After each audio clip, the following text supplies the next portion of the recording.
There is something really cool about making mixed media animations, and it's the fact that no matter how hard you try, you will never be able to replicate someone else's work. Either because your printer is different, your handwriting is different, or maybe even the way you arrange the animation in the end that is different. That is the nature of analog art.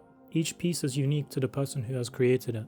In a world of regurgitated AI slop, it's really refreshing to see people taking the time to make something tactile. Today I'd like to walk you through my process of making mixed media animations, as well as offer a free alternative so that anyone can give mixed media animations a try. You can make mixed media animations from anything. Some people like to plan and storyboard first, some just make it up as they go. The process usually starts for me when I find a music video by an artist that I get inspired by. Here is everything that you will need. First things first, let's make a folder structure to keep us organized. This is how I usually do it. Make 5 folders and label them as such. I start by downloading the music video from YouTube, then import it into After Effects. Go into the composition settings, and here it is important to change the FPS. This is down to your preference, and I usually use 8 or 12 FPS. Remember, the more frames you have, the more you will have to go through and animate, which will take up more of your time. Also, here you can lock in the aspect ratio of your animation. This is a personal preference, but I love to switch it up and I usually use 1:1 or 4:3. Next, I try to keep the animation to about 20 seconds. I found that's the point where the quality stays strong, but also keeps the process efficient. To do this, I try to condense the video by cutting it down to the most interesting clips where it still portrays the story behind the music or the message that I'm trying to tell. Before you do any editing though, duplicate the video layer and cut it down to just the part of the song that you want to use, and then hide that layer, or import the music track you want to use in the video. Having the music track will allow you to edit to the music and will make writing lyrics easier. You can also add some effects and transitions, which is something I really enjoy about mixing different forms of media. I find adding motion blur creates a really interesting grainy texture once you print the pages out. After you have an edit of the video,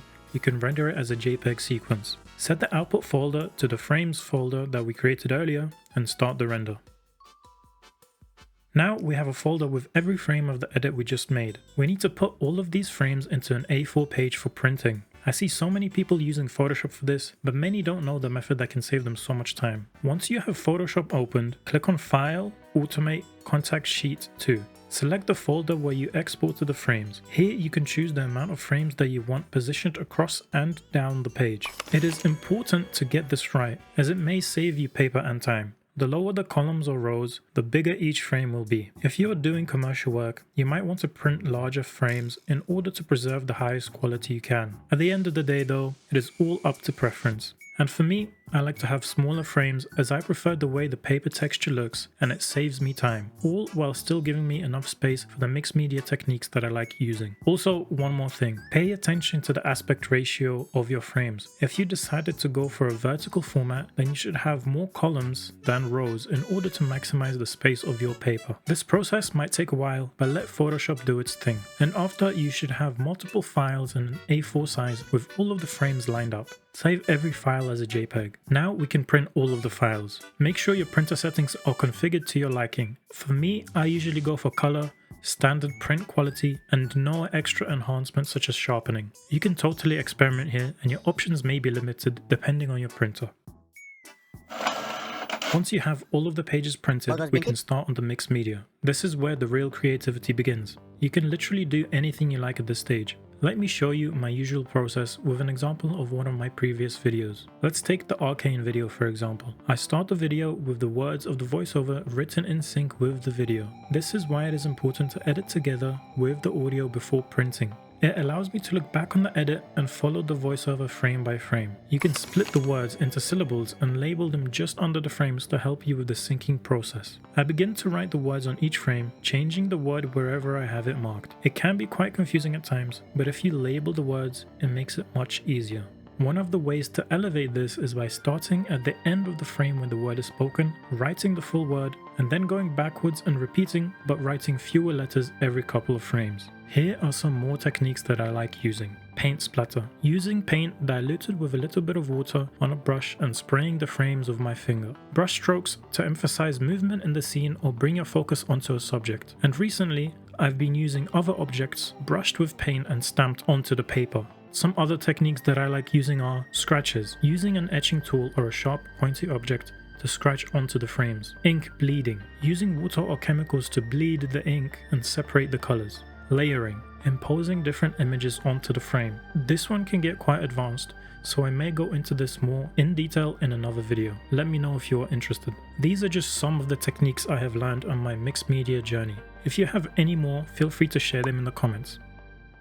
Now that we have done the mixed media treatment on our pages, the next step is to scan them back into the computer. My printer also has a scanner. You are able to choose the quality of the scan, and mine goes up to 1200 dpi, which is quite large and takes a while to scan one page. This can be good depending on what you are doing. Every printer is different, so have a look at yours and figure out what dpi you can scan in. I have the Epson XB8700. After you have scanned all of the sheets and saved them as JPEGs into the scanned folder, we need to align each frame back to the video. There are a few ways to do this, but most of them are quite tedious and time consuming. Here is how I used to do it. Reopen the After Effects project and import all of the sheets that we just scanned. Go to the first frame of your edit and drag the first sheet into the composition. You will need to scale and reposition this layer. Press S for the scale property and scale it to match the size of the first frame. Use your mouse to drag the frame into position. Press T to open the opacity property and reduce it so the edit layer is visible. Fine-tune the scale and position properties till you line it up to the edit layer. You can hold Ctrl as you change the scale and position to make micro adjustments. Also, toggling the layer's visibility can help.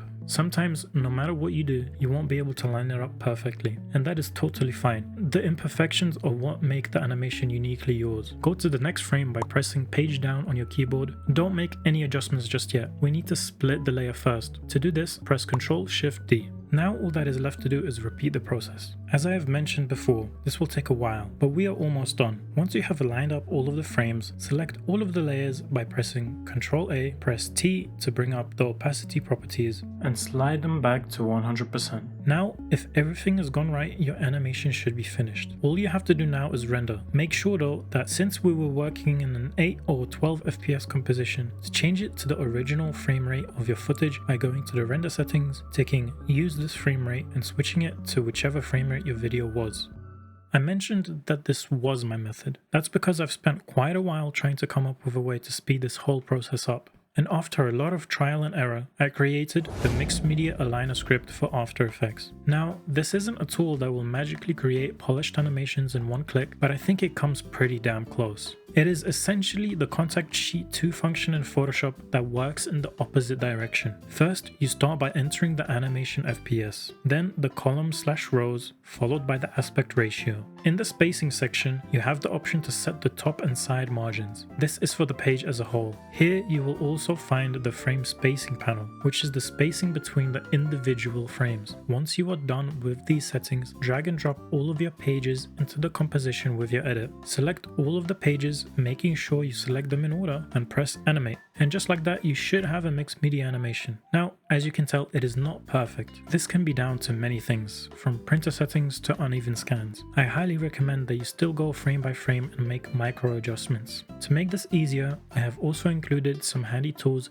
such as an opacity toggle that will make all of your layers 50% opacity so that you can better align it with your reference video. As well as that, there is a center anchor button that centers your selected frame, which helps with scaling. If you look at the layers, you will also see that every page should have a null that has its frames parented to it. This can be helpful if your animation has drift or if you are not as picky about getting the alignment perfect. You can simply create a position keyframe at the start, align your frame, and then go to the last frame and align it there too. This script is available on my Gumroad page. It is still in version 1, so please let me know if you run into any errors or if you have any feature requests. I really hope you guys find this useful. If you end up using it, I would love to see your creations.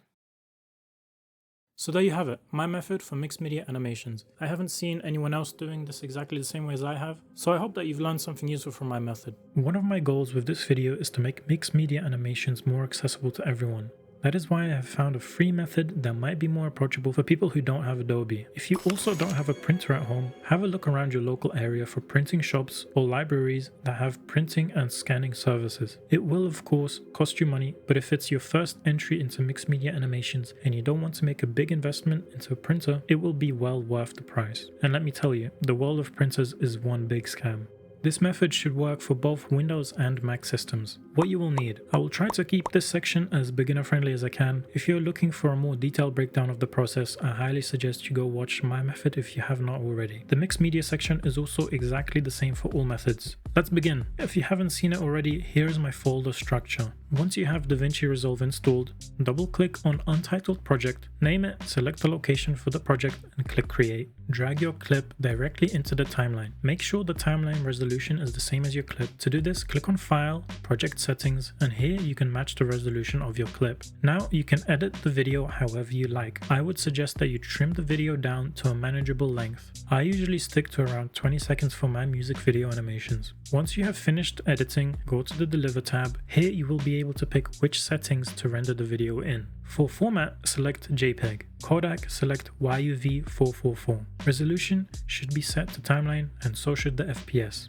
Give it a name and choose the location to our frames folder. Select Add to Render Queue and press Render. This should now export each frame into the folder we directed it to. Now, if you may have noticed, the FPS is not really animation friendly. Most animations are in 8 or 12 FPS, whereas our video was exported in 24. Unfortunately, the lowest FPS that DaVinci Resolve supports in rendering is 16 FPS. The higher the FPS, the more frames we would have to print out. If you're doing a short video and you want smoother motion, you can stick to 16 FPS, but I would recommend that you do this. Go to the folder where we exported the frames. Drag the window so that we only have 2 frames across. Now, select all of the frames only on one side and delete them. This has effectively turned our 24 FPS video into 12 FPS. Now open XN View. Press Create, Contact Sheet. A new window should open. It might look a little confusing, but don't worry, we don't need to change most of these settings. Here, make sure the A4 size is selected. On the thumbnail section, we can decide how many frames there should be across the page as well as down. The lower the columns and rows, the bigger each frame will be. Make sure you don't make these numbers too small, otherwise you will need to print many more pages. Here are my usual settings. Also, if your animation is in a vertical resolution, you should swap these numbers around. Next, go to the output section. Click on the ellipses and locate the contact sheets folder. Before we move on from here, one more thing. Press on the settings button and slide the quality all the way to 100. Before we can create the contact sheets, we need to first select our frames that we just exported. To do this, go to the File List tab. Press Add Files and select all of the frames. Now, press Create. You should now have contact sheets that you can print out, all from a completely free and fast method. Once you have your pages printed, you can go here, where I break down my mixed media process. After you have done the mixed media, scan the pages back into the computer and save them to the scanned folder. Open up DaVinci Resolve and import these pages in. Drag the first page into the composition above your edit and place the playhead at the start of the timeline. Scale and position the page to match the first frame of your animation by going to the Inspector tab on the right and changing the zoom and position. To speed this process up, press this icon and now you can click and drag the page around. To help you match the frames, you can also decrease the opacity of the page layer so that you can see the edit underneath it. Since we made the animation 12 FPS while our timeline is 24 FPS, we have to move 2 frames forward before we can move the page again. To do this, press the right arrow key twice. Select the cut tool and make the cut where your playhead landed. Select the layer on the right and move the page to match up with the next frame. Repeat this process until you run out of frames on your page. Drag and drop the next page into your timeline and repeat the process. You can skip the initial scaling by selecting the first frame that we aligned, pressing Ctrl C, then select the new page, right click and select Paste Attributes. Tick the opacity, position and zoom attributes and click apply. After you have aligned all of the pages, select all of the frames, go to the Inspector tab and press the reset button for the opacity. All that is left for you to do now is render. Same thing as last time, go to the delivery page. Change the name and also the location to the render folder. This time, change the format to MP4 or QuickTime. I will be using MP4 for this example. Leave everything else as it is. Add to the render queue and press render. That's it, you should now have your very own mixed media animation.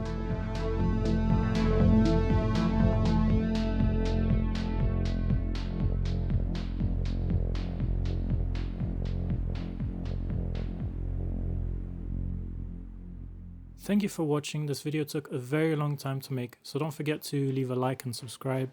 It helps me a lot. And also, if you guys like these types of videos, let me know in the comments what type of workflows or tutorials I should make next.